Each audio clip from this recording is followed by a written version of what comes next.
right now. Our next speaker is Madeline Womack.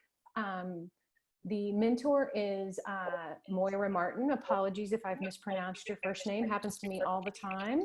And the title of our presentation is My Mother's Daughter, Behavioral and Psychosocial Effects of Daughters Raised by Narcissistic Mothers. As always, if questions come up and you want to go ahead and log them, please do. Otherwise, I'm going to turn it over to Madeline. All right, can everyone see my screen? Yes. Okay, perfect. Hi, I'm Madeline Womack, and I'm presenting my thesis, My Mother's Daughter, which looks into the behavioral and psychosocial effects narcissistic mothers have on their daughters. So we're going to look at narcissistic mothering, which is what does narcissistic personality disorder mean, and how does that affect being a mother, the social impact of the daughters, particularly in their romantic and familial relationships as they become adults, the behavioral impact the mothers have on their daughters, and the gendered influence of narcissistic mothers and their daughters. This is a quote from Elin Golom from Trapped in the Mirror, which is really a keystone text that started this whole conversation about narcissism and its effect on children. It sums it up quite nicely. It says, children of narcissists emerge from this crucible with a common and most serious problem. They feel they do not have the right to exist. So let's go into talking about narcissistic mothering. So narcissistic personality disorder is defined by the DSM-5 as a pervasive pattern in grandiosity, fantasy or behavior, need for admiration, lack of empathy, beginning by early adulthood and present in a variety of contexts, as indicated by 5 or more of the following. Grandiose sense of self-importance, preoccupied with fantasies of unlimited success or beauty, believe they're special and can only be understood or should communicate with other special people or higher echelons of society. They require excessive admiration, sense of entitlement, interpersonally exploitive. They'll take advantage of anyone around them in order to service their own needs. They lack empathy. They're envious or claim others are envious of them, and they're arrogant and haughty in behavior. However, narcissists are also oftentimes very charming at first. They're very good at putting on that front.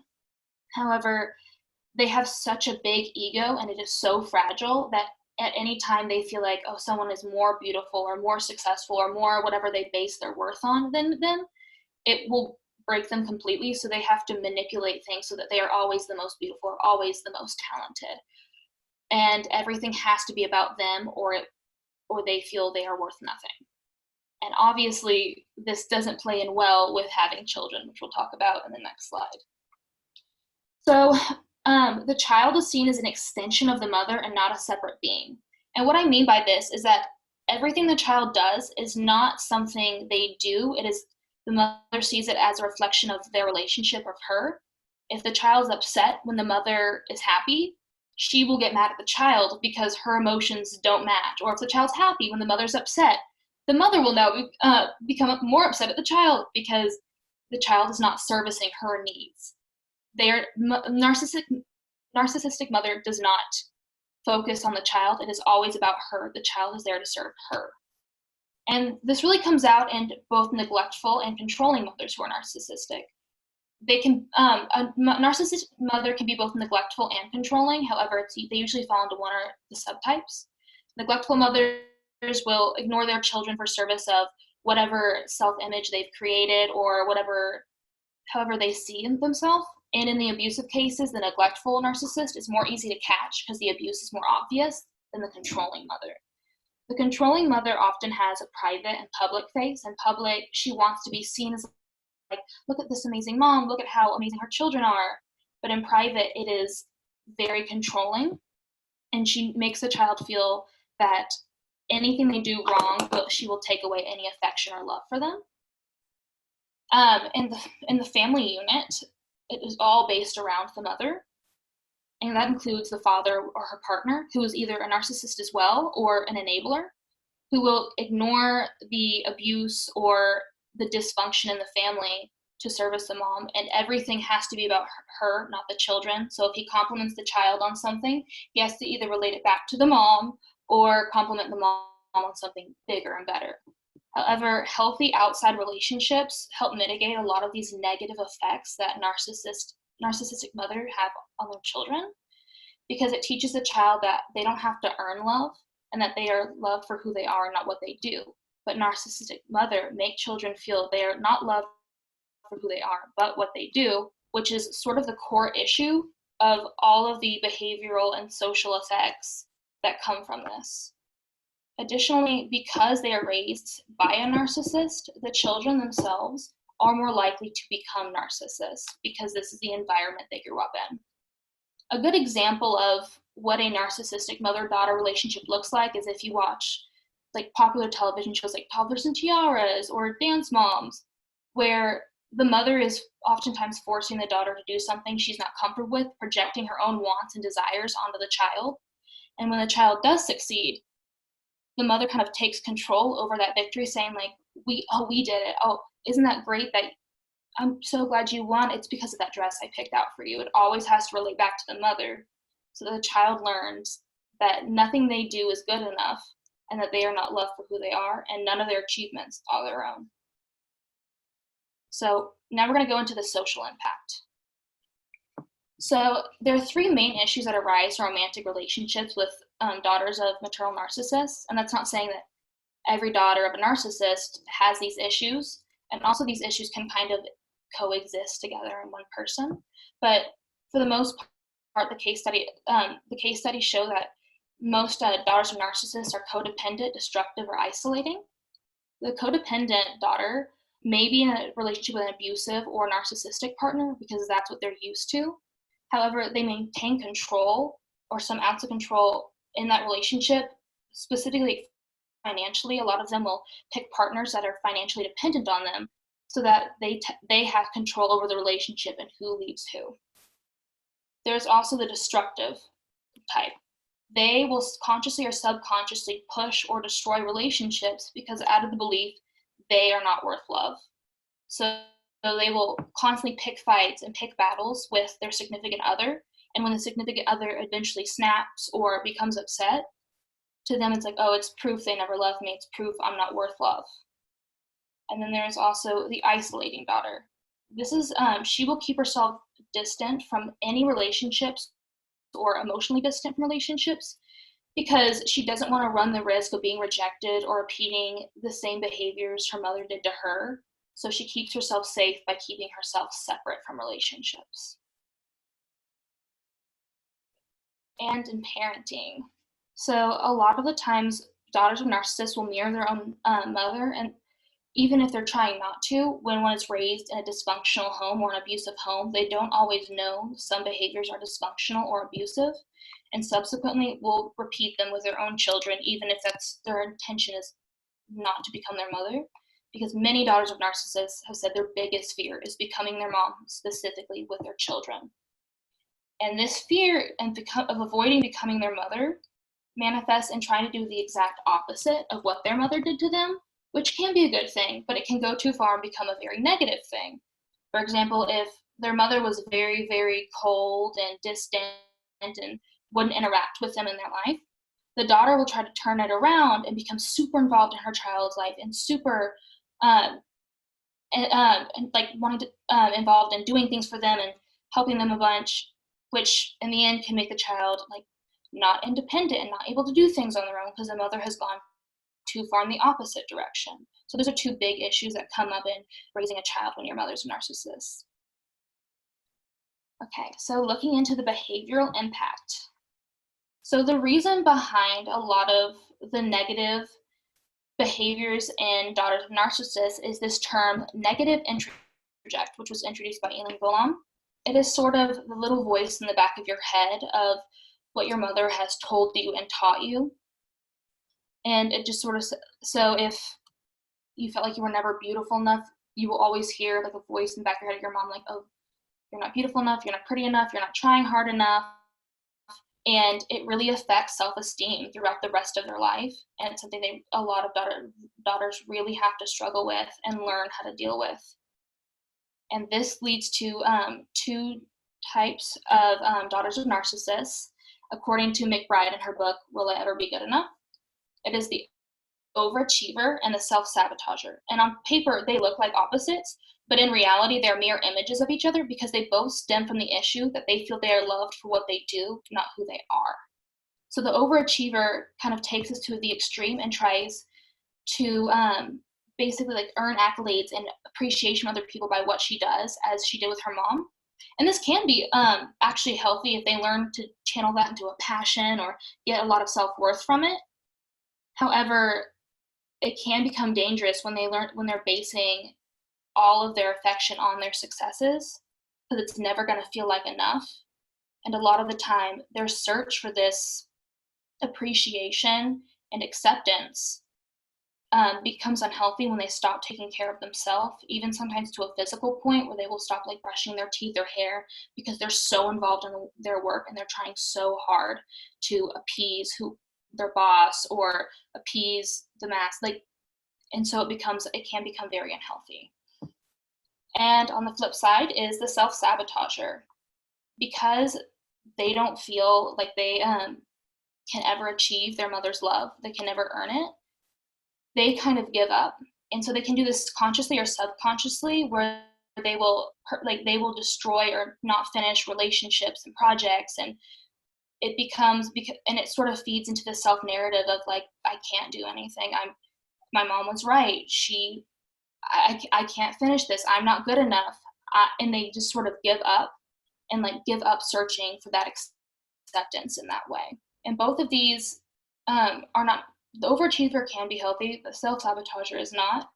But again, they stem from the same problem, and both of them can be overcome and can be sort of led to a more healthier area with outside relationships. Again, with healthy outside relationships, that can kind of help lead them to a healthier area in their life.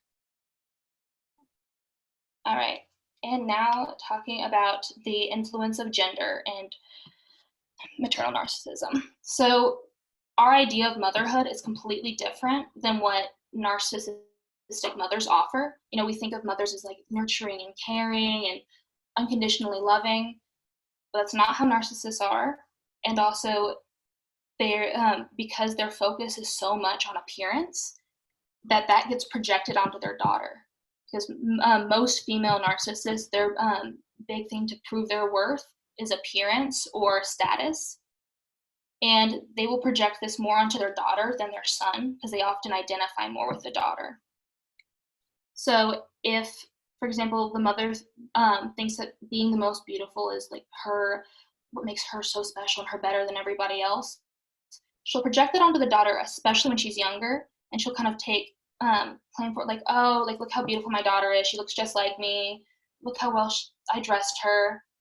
And her daughter's kind of like a toy or an extension of herself. But as the daughter gets older and starts to mature and might become a more beautiful or more sexually viable object than the mother, she will actually start to resent her daughter for that. And this comes out in a lot of different ways. And this is especially dangerous because the mother a lot of time raises the daughter to believe her self-worth is based around her image, perpetuating that issue in our culture. So here's some issues that may arise with gender and narcissistic mothering. Number one is a negative body image. A lot of the time, women who have narcissistic mothers, their mother will pick on their body a lot and focus on that. So they develop a lot of become very self-conscious about their body, or they will either go to the extreme and may develop an eating disorder or become obsessed with their body, or they may go the opposite way and purposefully or subconsciously try to gain weight and cover themselves in clothes they don't think are flattering on them, so that they're not in competition with their mother, which is the next issue. The daughters growing up, as they're developing, they begin to feel like they're competing with their mother. A lot of the time they're not even trying to, but just by fact of being a woman, their mother is seeing them as something that she has to compete with and she always has to be better than, further making the daughter feel worse about herself and lowering her self-image. This can also translate to a lot of them have obsession with men. A lot of narcissists, because they want to see themselves as the most sexually viable option or the most desirable, this translates onto their daughter. So they will punish the daughter if she is in or not in a relationship, depending on the narcissist. But it becomes a lot about who can get a man, who doesn't have a man. And really, the narcissist will focus on this because it can it makes her kind of confront her own fault, which a narcissist empirically cannot do. And this one is the most dangerous one. This is using food and appearance of the daughter as a means of control. Many narcissistic mothers, because they either want their daughter to be super skinny and super what we see as traditionally attractive, they will like abuse their daughter, take away food. They will like bully their daughter into being what they want them to be. And or if the daughter is trying to lose weight, the mother will purposefully like leave like junk food around the house to make her gain weight. There were several case studies with that specifically. It's like these passive aggressive things to try to mitigate their worth or their achievements. And then again, there's negative reinforcement of gender roles, because a lot of narcissists have a shallow understanding of gender and what it means to be a woman, along with at the end basing their worth on their image. So the daughter will think like, if I'm ugly or if I'm the least pretty in the room, I'm worth nothing. And in that kind of becoming another unhealthy, like narcissistic version, they will either become a narcissist in that area where they have to feel the prettiest, or they will have like no self-esteem. Thank you. Those are my sources. Thank you, Madeline. Okay, so here. Oh, great. Thank you. We are going to turn things over now to Madeline's advisor, Dr. Martin, who will say a few words. And as your questions come up, please place them in the chat and we'll get to them in just a moment. Well, first of all, great work, Madeline. I think this is such an important topic. I mean, we talked about this last year, and it's interesting to me because it was something that I read, Trapped in the Mirror, I mean, I don't know, maybe 25 years ago, and it really resonated with me, thinking about attachment and thinking about all the aspects that we understand about our self-worth as women, and but I think that Madeline has brought it into a contemporary issues focusing on gender, which I think are also important. So well done, well done. Here. Yay. There she is. Well, maybe to get us started, Madeline, you could talk about kind of what was most surprising as you got further into the research, kind of what you thought what you would find versus what maybe something that you just didn't know was going to show up. Well, I have like relationships with people whose mothers are narcissists, and so I was reading it and I was resonating a lot with in my personal life, seeing this, and it helped me understand people a lot more. But particularly the issue of feeling like you have to earn love rather than it being unconditionally, which is what a parent is supposed to do for healthy psychological development. And I see that in like a lot of people I know, in that they are so hard on themselves when they don't achieve something, and it like emotionally breaks them over like anything. And this kind of helped me understand that more, and has also, like, I've started like to tell the people that I know that deal with this, like, just like, I love you no matter what you do or what you don't do. It doesn't make me love you more or less, which, like, for me, that's been the biggest thing. That's what. So our first question is kind of a two-parter. Oh, sorry about that. Hopefully my audio will stop. Do you think that the gender expectation of mothers have an impact on mothers forming narcissistic traits, and it projects on how they end up treating their daughters?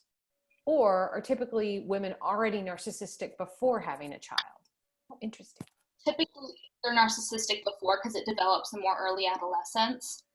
But what's interesting is a lot of narcissists who have children resent their children because the attention is not on them anymore. So there is sort of this gender expectation of the mother's with the child, the mother has to raise the child and care for the child, and narcissists don't want to do that and aren't emotionally available to really do that. So Mhm. that also adds to the like different gender expectations, because most of the men who are the fathers who are narcissists were typically Mhm. absent, only involved in Mhm. the child's life as much as the mothers had to be, because narcissists want to be like the best in the room, so they can't, a lot of the time they don't want to seem like a neglectful or bad mother, so it creates this resentment towards the child that they have this Mhm. obligation. Right. So interesting.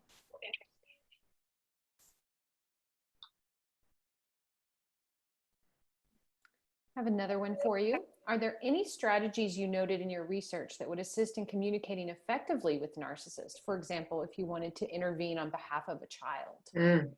It's a tough one. Mm. Talk to a That is narcissist about like doing this wrong, because they will not hear it, and it's never going to be their problem. You can Mhm. tell, if you want to interview on the behalf of a child, you have to you have to talk to the child directly, because the narcissist will never admit they're wrong or that they're parenting wrong Mhm. or they did, because they won't listen to reason. They will work their reality to fit their self-image. Mhm. Excellent. We have one more for you. Do you think social media is going to create more narcissistic mothers out of future Mm. generations since Yeah. it exploits the frontal cortex? A very specific question. I think it already has, because think of all like the family accounts and the family like videos where they're using their child as props more Mhm. than like treating children. And so that was something I started to notice more as I've been doing this research. I'm like, I don't think a 3-year-old wants to be in front of a camera. I don't think the 3-year-old Right. wants to be on a television show. But the parents are using the child's their children Mhm. to give them self fame. And it's becoming a lot easier with social media because now anyone can do it. Mhm.